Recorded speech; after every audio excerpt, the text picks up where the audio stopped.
What's going on, everybody? It's Ricky with Video Homicide, back with day 14 of the 31 Days of Horror here at Video Homicide.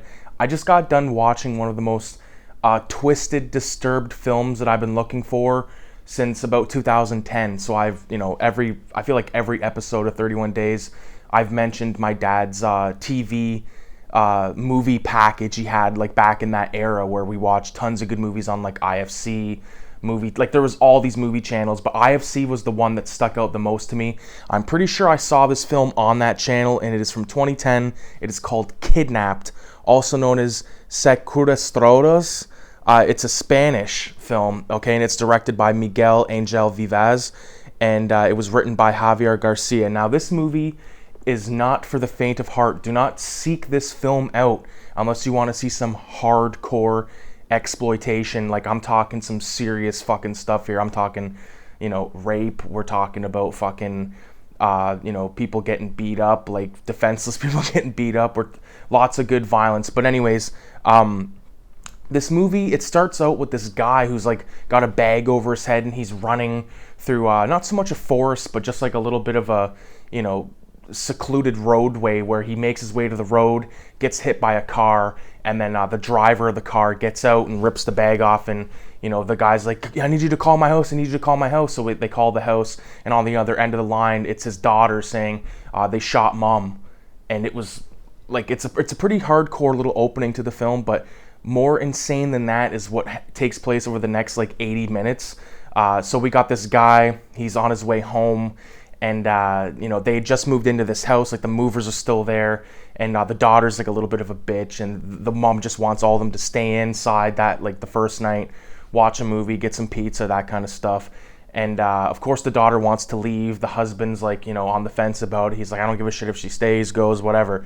And as the husband and wife are having not so much an argument, but having this little discussion about it, behind them is this big window, and I was like waiting for it because it's been so long since I've seen this film, but it was so hardcore that I remembered a lot of it.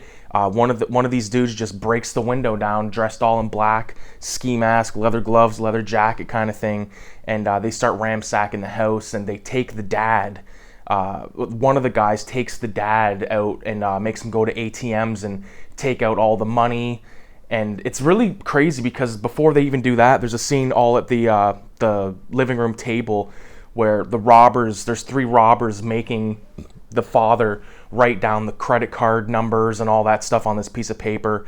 And then he eventually takes him to the ATMs, and then he says, we're going to wait here until 1 minute past midnight because you're going to take out the next, because you can only take out so much money. And, over the course of that happening, there's a part where our husband guy is at the one ATM, and he makes it like he's gonna try to ask for help from this woman, and the robber like sees him doing that, and he's like, no, motherfucker, like if you piss around again, we're gonna kill your wife, and then we're gonna kill your daughter.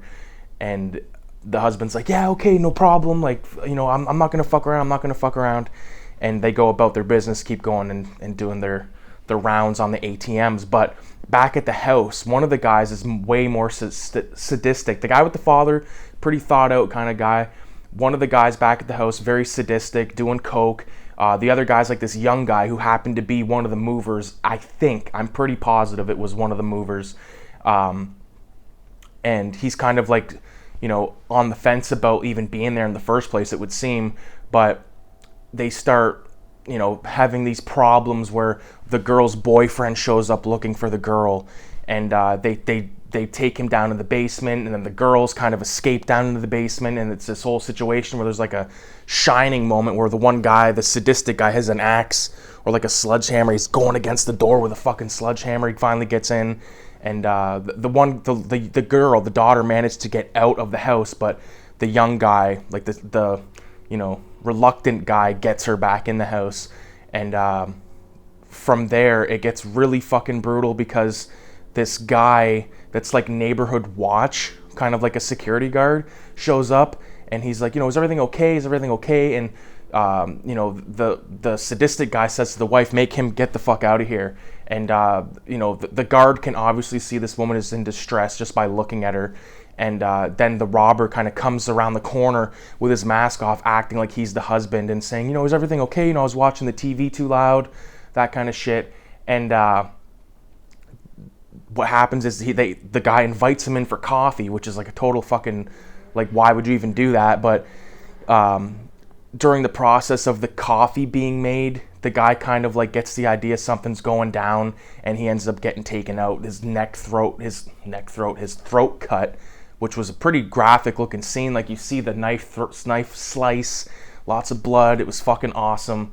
And then to like finish him off, he like stabs him again a few times. There's fucking hardcore, brutal violence in this flick. And then of course the sadistic guy decides he wants to get laid, and the mom is like, no, like, take me, I won't fight. And then the guy's just like, I want her to fight, and takes the daughter. And then it shows like enough to make you go, God damn, like, I didn't need to see that, but it's make believe, it's a movie, but it's very grounded in reality. So I think that's why it is so stomach churning. But meanwhile, back at the ATM stuff, the dad, the robber with the dad is trying to get a hold of everyone at the house. He can't. So, they start driving erratically back, or they start driving back to the house. The dad starts driving erratically, crashes the car, and makes the guy like pass out. He's all fucked up. And the dad makes his way back into the house, and as he's going into the house, he's got the robber's gun. And just as that's happening, the youngest robber's coming out of the house with a bag, and they kind of have a bit of a Mexican standoff, and the young kid makes a break for it.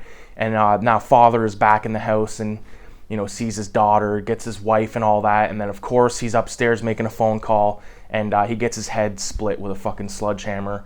And the wife gets shot in the head, the boyfriend's shot in the head, and then the daughter just gets stabbed to death. Like, it happens all so quick. It's a short flick.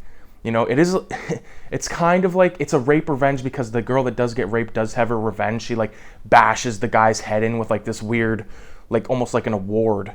Kind of looks like a weird award you might get for like a seminar or some type of bullshit. But god damn, I forgot how insanely intense this movie was. I always remembered the scenes of the guy being like, we're going to stay here until midnight, and you're going to deposit or withdraw more cash. And I that scene always stuck with me. And I remember, like, even when I lived here in the apartment, it's almost been a year, and I remember thinking about it like a few times.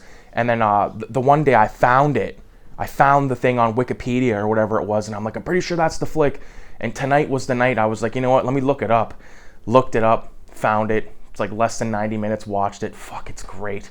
I'm having a lot of fun watching some of these movies. I know that this movie wasn't necessarily a first-time watch, but it's been so long that it was just a great refresher. And the realism in this film is insane. There's this really cool editing technique where I think is what saves the movie a lot of time, because they do this like split screen stuff, and it's very effective. Looks really good. There's a good ending to the final split screen, I will say, because like the father and the daughter, they're both in the split screen, and then they finally meet up, and then the split screen turns into like a full screen thing. It's really cool. So I want to get this movie in my collection on the shelf, because I just think it's so great. And if you find it out in the wild, I highly recommend you picking it up. But be wary. There's lots of brutal violence in this film that is, like I said, you don't put this movie on for like Thanksgiving family, because like last night I had Thanksgiving here, and I said to Kayla I should throw on a film, and then I almost threw on this film, Drink Your Blood, which is great. And she's like, you probably shouldn't throw that on, because there's like some fucking like rats and chickens getting killed, like all that kind of stuff. And I'm like, well, fuck, it's Thanksgiving at Rooster's house, we're gonna watch what we watch. So we ended up watching not that, which is probably a good idea. We ended up watching Body Bags, which I think is a pretty good little, easy to digest type film, anthology. So it's got a little bit of everything for everyone. So with that being said, I appreciate everybody for watching the video. Leave a 666 in the comments. Stay tuned for day 15. And with that being said, adios. I've just realized I forgot to put my fucking ring light on. Now it's all dark back there, but oh well.